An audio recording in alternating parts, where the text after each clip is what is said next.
mafhum dia, hai manusia, sesungguhnya telah datang kepadamu pelajaran dari Tuhanmu dan penyembuh bagi penyakit-penyakit yang berada dalam dada, dan petunjuk serta rahmat bagi orang-orang yang beriman.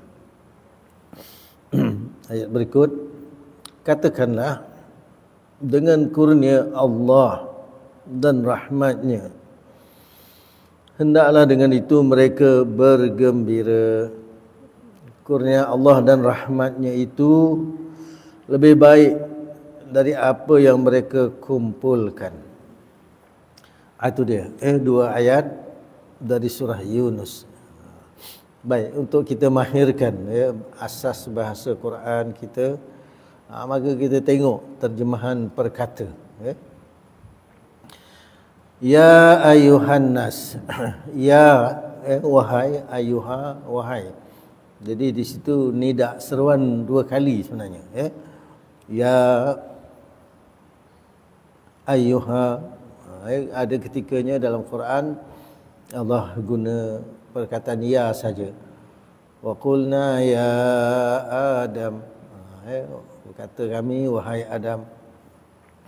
Macam enggak perkataan ayyuha, kita baca dalam solat, assalamu alayka ayyuhan nabiyyu, salam ke atas engkau wahai nabi. Jadi biasa terjemah dia gabung terus je wahai.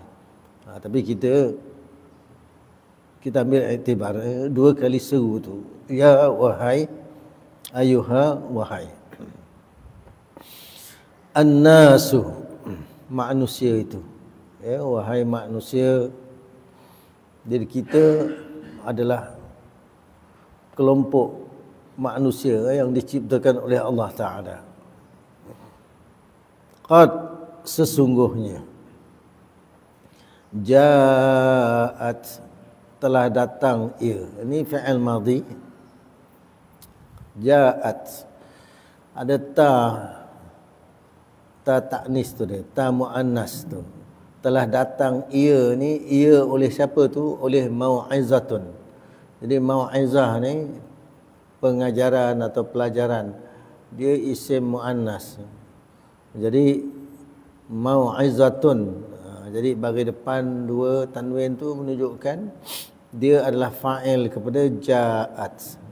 Telah datang ia oleh mau'izah itu kepada kamu. Struktur ayat ni, telah datang ia kepada kamu oleh mau'izah itu. Min rabbikum, min tu daripada Rabbi Tuhankum kamu. Jadi min tu haraf jar, min daripada Rabbi. Jadi min membariskan Rabbi bagi bawah. Di sini Rabbikum ni dia mudhaf ilaih. Mana dua perkataan gabung maksud satu, Tuhan kamu. Itu Allah Subhanahu taala. Jadi Allah beritahu, wahai manusia, sesungguhnya telah datang ia kepada kamu oleh pengajaran, oleh pelajaran daripada Tuhan kamu. Jadi Quran ni adalah pelajaran, pengajaran Allah ajar kita dalam semua perkara. Quran ni Allah terangkan dalam ayat lain, tibyanan likulli syai'in, penjelasan bagi segala sesuatu. Jadi apa yang manusia perlukan untuk berjaya dunia dan di akhirat, rujuklah kepada Al-Quran. Ada lengkap di sana. Dan Al-Quran ini juga Allah sebut sebagai wa dan syifa'un, syifa, penyembuh, penawar, obat. Lima fis sudur, li bagi ma apa yang fi dalam as-suduri, dada-dada. Jadi dada manusia. Jadi dalam dada kita ni ada apa? Qalbun. Selalunya orang terjemahkan qalbun ni hati, tapi yang lebih tepat qalbun ni merujuk kepada akal fikiran. Yang mana qalbun fungsi dia qulubun ya'qiluna biha. Qulub mereka mengerti dengannya, berakal dengannya. Jangan ada qulub tak faham. Yang ke neraka besok antaranya Allah kata lahum qulubun la yafqahuna biha. Bagi mereka ada qulub tak faham dengannya. Jadi dalam dada manusia ada qulub, qalbun, dan banyak orang fi qulubihim maradun. Dalam qulub mereka ni ada penyakit. Jadi penyakit yang terkait dengan pemikiran. Cara berfikirnya bila tak betul, maka qulub tu sedang sakit. Termasuklah riaknya, termasuklah syiriknya, ya, ujubnya, cara berfikir tak betul, maka nak dibetulkan. Cara berfikir mengikut Yahudi, cara berfikir mengikut Nasrani, cara berfikir ikut orang munafik, maka nak betulkan tu, ni Al-Quran ni penawar, syifa'un lima fis sudur. Wahudan, wa dan hudan petunjuk, warahmatun dan rahmat. Ia juga merupakan petunjuk dan rahmat lil mu'minina, li tu bagi al mu'minina, orang beriman itu. Jadi kita nakkan petunjuk Allah, Quran ni. Dah kita minta selalu ihdinas siratal mustaqim, tunjukkan kami ya Allah. Minta petunjuk, tunjukkan olehmu ya Allah nak akan kami as-siratal mustaqim, jalan yang lurus. Nak minta petunjuk, ni Allah kata wahudan, dan petunjuk. Al-Quran juga hudan lil muttaqin. Awal surah Al-Baqarah, ya, zalikal kitab la raiba fihi hudan lil muttaqin. Itu kitab tu, Quran itu, la raiba fihi, tak ada keraguan dalamnya. Hudan lil muttaqin, petunjuk bagi orang bertakwa. Maka ambil. Warahmatun, dan Quran juga merupakan rahmat. Kita nakkan rahmat Allah Subhanahu Wa Taala, selalu kita, ya, doakan, kita minta, ya, kita mengharapkan rahmat daripada Allah. Maka Quran ni juga rahmat. Rahmat. Dan bila kita diperdengarkan Quran, Allah kata wa idza quri'al Quran fastami'u lahu wa ansitu la'allakum turhamun. Apabila kamu dibacakan Quran, diperdengarkan Al-Quran, fastami'u lahu, sungguh-sungguh dengar, supaya kita mengerti dan faham, supaya nanti kita buat keputusan yang betul, supaya tindakannya betul. Jadi bila dibacakan Al-Quran, fastami'u lahu wa ansitu, diam. Ini adab. Diam, berikan tumpuan, jangan buat bising, jangan buat herok-pikuk, jangan buat kacau bilau. Jadi orang kafir Quraisy zaman Nabi SAW, dia bila nak harang dakwah, maka dia pukul gendang lah, dia sorak-sorak lah, dia bersiul lah, dia kacau, supaya orang tak boleh nak dengar Quran ni. Wa qala alladhina kafaru la tasma'u li hadzal Qur'an walghaw fihi la'allakum taghlibun. Orang kafir itu bercakap sama dia, dia kata jangan dengar Quran ni, la tasma'u li hadzal Qur'an, jangan dengar Quran ni. Walghaw fihi, buat herok pikuk pada ni, la'allakum taghlibun, supaya kamu boleh menang atas mereka. Jadi pasal apa dia nak halang daripada orang dengar, dia buat bising. Sedangkan Allah kata wa ansitu la'allakum turhamun, supaya kamu mendapat rahmat. Jadi dengan mendengar Al-Quran, dapat pelajaran, dapat iktibar, dapat panduan. Bahkan orang beriman, wa idza tuliyat 'alaihim ayatuhu zadathum imana. Bila dibaca ke atas mereka ayat-ayat Allah, menambah ia keimanan. Jadi kita nak akan rahmat, kita nak supaya iman bertambah, bertambah yakin, bertambah kita ilmu dan kefahaman mengenai agama Allah. Maka dengan kita sami'na wa ata'na, kita dengar dan kita taat, itu membawa rahmat kepada diri kita, keluarga kita, masyarakat kita, bahkan kita kata di peringkat yang lebih tinggi, di peringkat global. Dengan mentaati perintah Allah, itu membawa rahmat. Tapi hari ini penyimpangan dari perintah Allah, ini yang mengundang musibah dan macam-macam masalah. Maka Quran ni rahmah, rahmatun. lil mu'minin, bagi orang-orang yang beriman. Orang yang percaya, yakin, dapatlah. Tapi bagi orang yang ragu-ragu, tak dapat petunjuk, tak dapat rahmat, ya. Jadi keimanan ni penting, ya. Dengar Quran dengan sikap pendirian yang betul. Bukannya awal-awal dah menolak, awal-awal dah tak percaya. Seterusnya Allah ingatkan kita, qul bi fadlillah wa bi rahmatih. Katakan, qul, katakan oleh engkau wahai Muhammad, katakan olehmu, perintah kepada Rasul dan kepada kita juga. Qul ni perintah, katakan oleh engkau, fi'il amar. Bi fadlillah, bi itu dengan fadlillah, kurnia Allah, keutamaan, kelebihan yang Allah beri ini, anugerah yang Allah berikan ini. Wa bi rahmatihi, wa dan bi dengan rahmati, rahmatinya. Jadi rahmat Allah ni, Quran ni merupakan rahmat Allah, merupakan kurnia besar Allah Ta'ala kepada manusia, kepada kita semua. Jadi dengan kemuliaan, keanugerah, pemberian dan rahmat Allah ini, fa bidzalika, fa maka, bi dengan dzalika itu, fal yafrahu, fa tu maka lam, hendaklah, yafrahu mereka gembira. Hendaklah mereka gembira, hendaklah mereka suka, hendaklah mereka seronok. Macam dengan kita. Seronok ke kita dengan Al-Quran ni? Seronok ke kita melaksanakan perintah Allah? Ataupun orang bermalas-malas, nak lari, tak mau. Inilah kita kata, apakah benar-benar umat Islam hari ini bergembira dan suka dengan apa yang Allah telah kurniakan ini? Kalau benar-benar dia suka dan gembira, laksanakanlah. Baik ekonominya, baik pendidikannya, baik pemerintahannya, baik dasar-dasar luar negara, ikut Quran semua sekali. Jangan kata Quran bagus, tapi dia lari menyimpang daripadanya. Itu hipokrisi, itu kepura-puraan, itu kemunafikan. Dahlah mengaku beriman, tapi menentang, menghalang orang daripada ajaran Al-Quran. Ini semua ejen syaitan, ejen Yahudi, ejen Nasrani.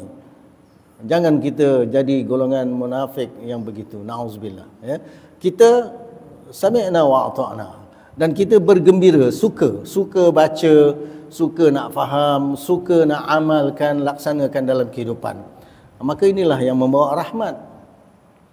Kalau sebaliknya, itu membawa macam-macam musibah, macam-macam bala bencana. Dan hari ini dunia umat Islam sedang ditimpa macam-macam musibah bencana kerana tidak ikut Quran, tidak ikut syariat yang Allah telah tetapkan. Dengan Al-Quran ini Allah kata juga, huwa khairum mimma yajma'un, huwa dia, apa yang Allah telah beri ini, khairun lebih baik, mimma min daripada ma apa yang yajma'una mereka himpunkan. Manusia dok sempuk himpunkan harta, himpunkan jawatan, himpunkan orang, himpunkan pengaruh, menghimpunkan dunia masing-masing lah, ya. Maka Allah kata Al-Quran ni jauh lebih baik daripada apa yang kamu dihimpunkan. Banyak mana pun kita boleh himpunkan di dunia ni, ya, kebendaan. Al-Quran dia membawa kita yang lebih baik di dunia dan di akhirat. Maka Al-Quran adalah kalam Allah. Al-Quran adalah kitab Allah. Al-Quran adalah, ya, sumber agama Allah, dan kita hendakkan agama Allah ni kita pegang, amalkan secara keseluruhan. Kerana Allah suruh, udkhulu fis silmi kafah, ikutlah, masuklah kamu dalam Islam itu secara keseluruhan, ya. Wa atasimu bihablillahi jami'a wa la tafarraqu, pegang teguh dengan tali Allah ni semua sekali, jangan bercerai-berai. Tapi hari ini umat Islam gagal, ya, melaksanakan apa yang Allah titah perintah ini. Maka banyak kerja yang kita kena buat untuk kembalikan umat kepada landasan Quran dan As-Sunnah dalam arti kata yang sebenar. Bukan baca Quran tapi lawan Quran. Jadi akhir zaman Nabi kata akan timbul golongan yaqra'unal Quran la yujawizu hanajirahum. Mereka baca Quran tapi tiadalah ia keluarkan melainkan bunyi daripada kerongkong aja. Yamrukuna minal Islam kama yamrukus sahmu minar ramiyah. Mereka lari daripada ajaran Islam, tidak mengamalkannya sebagaimana lari anak panah daripada busur. Maka hari ini inilah realiti yang sedang berlaku dan kita kena berusaha ajak umat kembalilah kepada Al-Quran, As-Sunnah dalam erti kata yang sebenar. Jangan cakap aja tapi tak buat. Kalau cakap-cakap tak buat, Allah benci. Kabura maqtan indallah an taqulu ma la taf'alun. Kabura maqtan indallah, besar kemurkaan kebencian di sisi Allah Taala, an taqulu, apa yang bahawa kamu bercakap, ma la taf'alun, apa yang tak kamu kerjakan. Jadi cakap tak serupa bikin. Cakap molek, buatnya berlawanan daripada syariat dan peraturan Allah. Cukuplah, jangan kita jadi macam tu. Itulah segmen pertama, ayat pilihan, ya. Baik, untuk segmen kedua sebenarnya kita nak masuk bab yang ada dalam kitab ini, iaitu bab yang terkait dengan bacaan ataupun mengerti ayat-ayat lazim. Jadi dalam bab 7 surah An-Nas, ya. Jadi itulah juga yang kita nak sama-sama teliti pada pagi ini. Surah pilihan, surah An-Nas. Bismillahirrahmanirrahim. Qul a'udzu birabbin nas. Katakanlah, aku berlindung kepada Tuhan yang memelihara dan menguasai manusia. Malikin nas, raja manusia. Ilahin nas, sembahan manusia. Min syarril waswasil khannas, dari kejahatan bisikan syaitan yang biasa bersembunyi. Alladzi yuwaswisu fi sudurin nas, yang membisikkan kejahatan ke dalam dada manusia. Minal jinnati wan nas, jadi syaitan tu tadi dari golongan jin dan manusia. Baik, kaedah yang sama, kita tengok makna perkata dia, ya. Qul, katakanlah. Ini perintah, perintah kepada Nabi dan kepada kita untuk memperkatakan. Bercakaplah. Jadi bila bercakap, bila berkata, ini menzahirkan pendirian kita, pegangan kita. Apa dia? A'udzu birabbin nas. Aku berlindung. A'udzu. A'udzu, atu aku. Kalau kita perhatikan ini fi'il mudhari'. Makna perbuatan sedang buat, akan buat dan sentiasa buat. Aku sentiasa berlindung. Bi rabbin nas, bi dengan. Rabbin nas, Rabb. Apa makna Rabb? Tuhan yang mencipta, memelihara, menjaga, mentadbir. Allah, dia cipta, dia jadikan, kemudian Allah pelihara, Allah jaga. Itu perkataan Rabb, Tuhan yang mencipta dan memelihara, menjaga, ya, an-nasi, manusia itu. Jadi perkataan Rabbin nas sebenarnya mudhaf ilaih. Maknanya apa? Dua perkataan Rabbin nas bawa maksud satu. Itulah dipanggil mudhaf ilaih. Ya, kita dah belajar, dah kita sentuh dulu, ya. Aku berlindung dengan Rabb manusia, Tuhan yang mencipta dan menjadikan manusia. Itu Allah Ta'ala.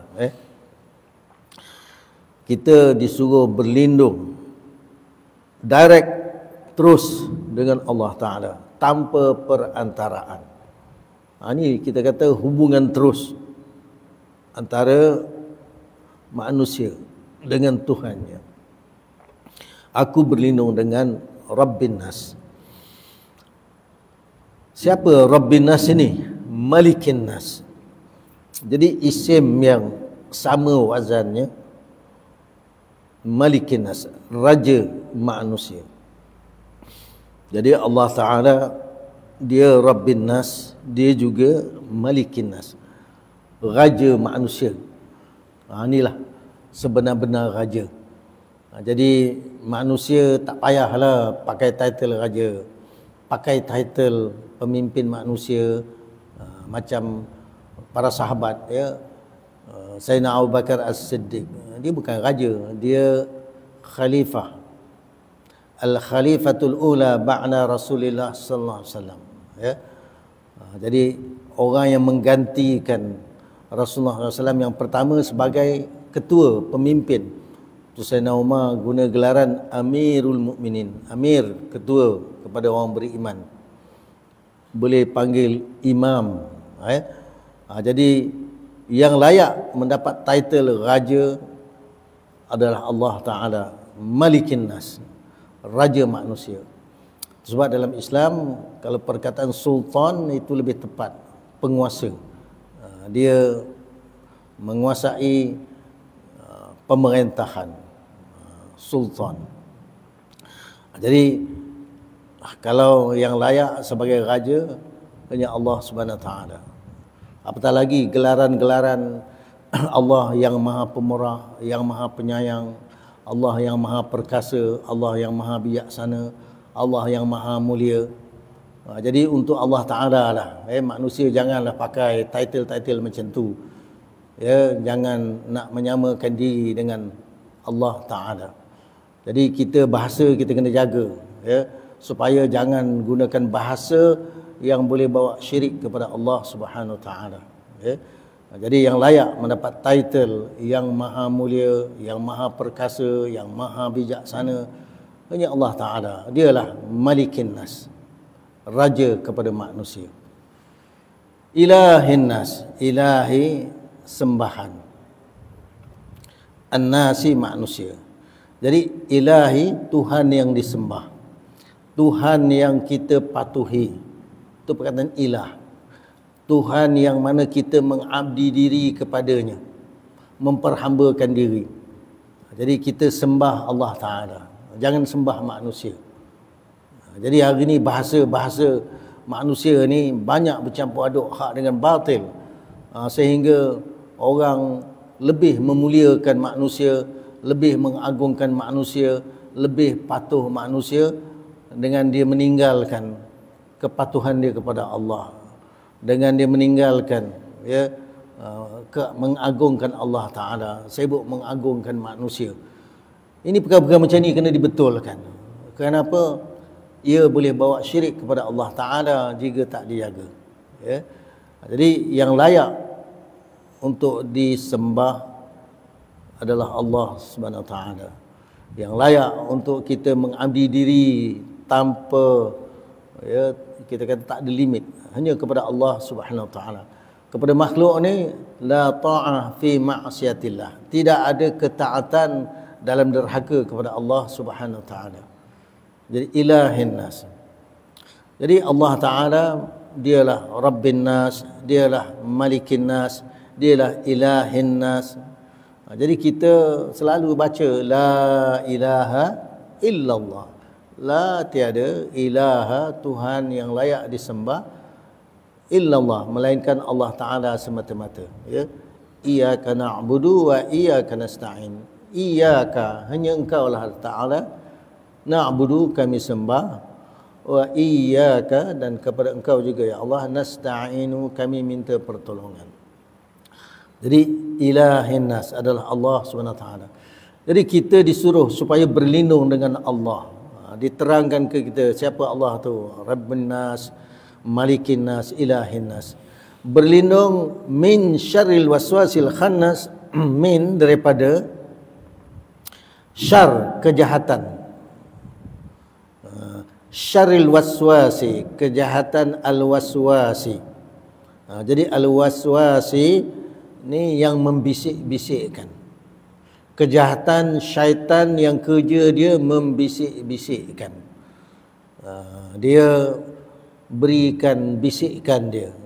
Dia berikan pandangan dia. Dia berikan cadangan dia. Jadi cadangan-cadangan daripada syaitan ni semua tak baik. Ya, dalam ayat lain Allah kata, innama ya'murukum bis-su'i wal fahsya wa an taqulu 'ala Allah ma la ta'lamun. Sesungguhnya syaitan tu dia menyuruh kamu. Dia menyuruh kamu, dia membisik-bisikkan kepada kamu. Supaya apa? Dia suruh dengan bisu, dengan perkara yang jahat. Wal fahsya, dan juga yang keji. Iaitu beri idea, beri pandangan, beri pendapat, membisik-bisikkan supaya derhaka kepada Allah Ta'ala, supaya jangan ikut peraturan Allah, jangan ikut syariat Allah, jangan ikut agama Allah. Itu bisikkan dia. Jangan ikut kitab Allah, jangan ikut sunnah Rasulullah, campur aduk hak dengan batil. Itu kerja syaitan. Wa an taqulu 'ala Allah ma la ta'lamun, dan supaya kamu bercakap terhadap Allah Ta'ala apa yang kamu tak ada ilmu. Jadi nak bercakap mengenai agama Allah tapi bighairi ilmin wala hudan wala kitabim munir. Dia cakap tanpa ilmu, tanpa petunjuk, dan tanpa kitab yang bercahaya. Ini bisikan-bisikan syaitan yang jahat. Al-khannasi, jadi al-waswasi, syaitan yang membisik-bisikkan. Sifat dia juga al-khannasi, itu yang menunggu-nunggu peluang. Al-khannas adalah sifat keadaan dia bersembunyi menunggu-nunggu peluang. Dalam hadis Nabi SAW ada, Nabi terangkan syaitan jenis macam ni, bila dia tengok orang yang ingat kepada Allah, orang yang taat kepada Allah, dia mengundur. Bila orang lupa kepada Allah, lupa peraturan Allah, maka orang tu buat perkara-perkara yang berlawanan dengan perintah Allah, maka dia pergi join sekali. Dia rembat, dia kuasai orang tu. Dia hasut dan kuasai. Jadi kita kena hati-hati. Ada golongan syaitan yang menunggu-nunggu peluang. Bila lupa Allah, maka dia datang untuk mengacau. Itu sebab dalam Quran ada ayat yang Allah ingatkan, wa may ya'shu an dzikrir rahman nuqayyid lahu syaitanan fahuwa lahu qarin.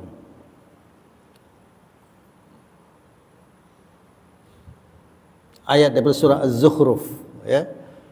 Allah ingatkan kita, wa may ya'shu an dzikrir rahman nuqayyid lahu syaitanan fahuwa lahu qarin. Barang siapa yang berpaling dari pengajaran Tuhan yang Maha Pemurah, iaitu Al-Quran. Siapa berpaling daripada pengajaran Al-Quran? Al-Quran kan tadi mau'izah, pengajaran. Siapa berpaling, tak mau ikut, tak mau beriman, tak mau nak melaksanakan perintah-perintah dan syariat Allah, kami dampingkan, kami adakan baginya syaitan yang menyesatkan. Nuqayyid lahu, kami dampingkan baginya, kami adakan baginya syaitan